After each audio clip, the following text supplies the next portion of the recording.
Charles McBurney. He is a member of the Florida House of Representatives. Nice to meet you. Nice to meet you. So I hope you don't mind. Thank you for having me. Thank you for having me. I hope you don't mind, but we're going to ask you a few questions so our viewers can get to know you a little better. First of all, can you explain what you do, like on a day-to-day basis? How do you enjoy it, and just how did you get here?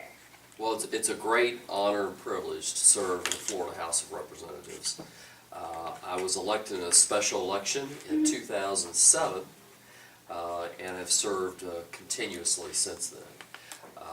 I serve on a number of committees in Tallahassee, from the Judiciary Committee, including Education Committee, the Appropriations Committee, and I'm chair of Justice Appropriations, which deals with everything legal from the courts to corrections and so forth. And every day up there, you ask me on a daily basis, every day is different, depending on what kind of meetings we have or what's kind of on the floor. And you have a great opportunity to do a lot of good for a lot of people, and that's what makes it so enjoyable. Do you think that's what got you to want to do it, to be able to help a lot of people in this, or was it just your interest in politics? Or? It was all of that. I grew up interested in government and politics. My stepfather, a fellow named Bill Chappell, was a U.S. congressman from this area for many years. So that sparked an interest. And I got to see a lot of great things that he was able to do, and it gave me the aspiration to try to do some things on my own. I'm glad you got to where you are now, because obviously you've had a big impact on things. Along with the whole big impact on things, though, would you say there was a moment like stands out to you most in your career and what you've done, like something really interesting, like some serious meeting that you may have had or something like that?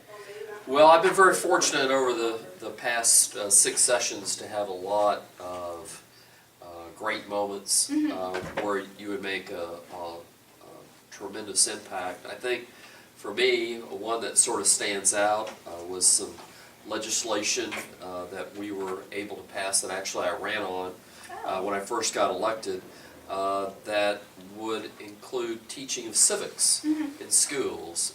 There was a time when they weren't teaching it, and I had an opportunity to work with the first woman Supreme Court Justice of the United States, Sandra Day O'Connor, which was certainly something, an opportunity to meet her, which stood out, and a former Governor and Senator Bob Graham, among some other great leaders, to get this legislation that eventually became law, and you got to see it from the very beginning, which was really neat when you got to see it from, okay, here's the idea, this is what we'd like to do, to here's how it's implemented, you know, teaching teachers to teach the subject, to actually going into classrooms when they're doing it. And seeing it happen. And seeing it actually happen, and that was wow. I bet that was like a really good moment for you too, to be like, wow, this is actually happening. You got to see it from the beginning all the way to it actually happening. It was a really worthwhile moment when you get to see something from the idea and get it through. It's very difficult to get things passed. Yeah. You've got to get it passed through the House and the Senate, and governor's got to sign it and so forth.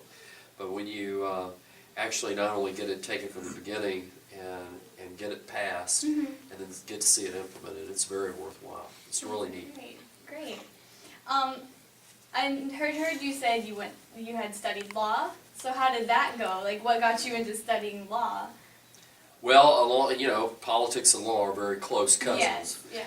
And I was always interested and actually that's what I do mainly for a practice of living, is practice law. I have my own law firm, and I do a business law practice. The legislature is a quote part-time job, and you can't really live off of it. But the idea is that you're a citizen legislator. You're actually from the community. You live and you work here. You earn a living here.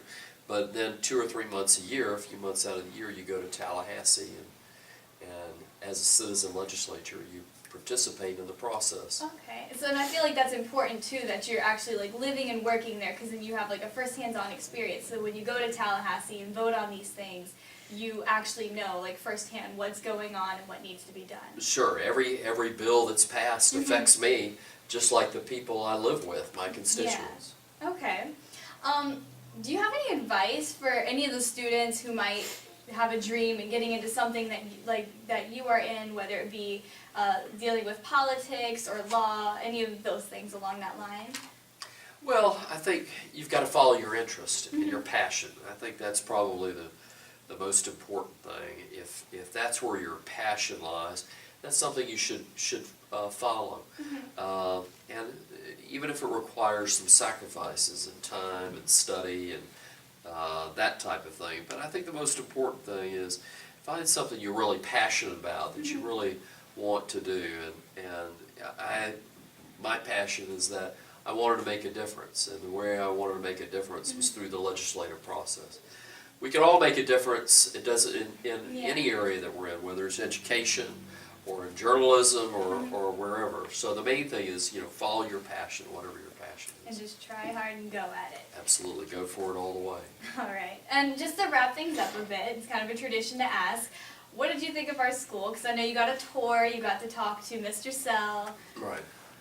Well, I'm just so impressed. Yeah. I'm so impressed by the school. The teachers are it's clear to me that the teachers are very passionate about what they're doing and what they're teaching. The students seemed engaged and involved. The facilities are very inviting, open for an educational process. I'm so impressed with what the administration has done here.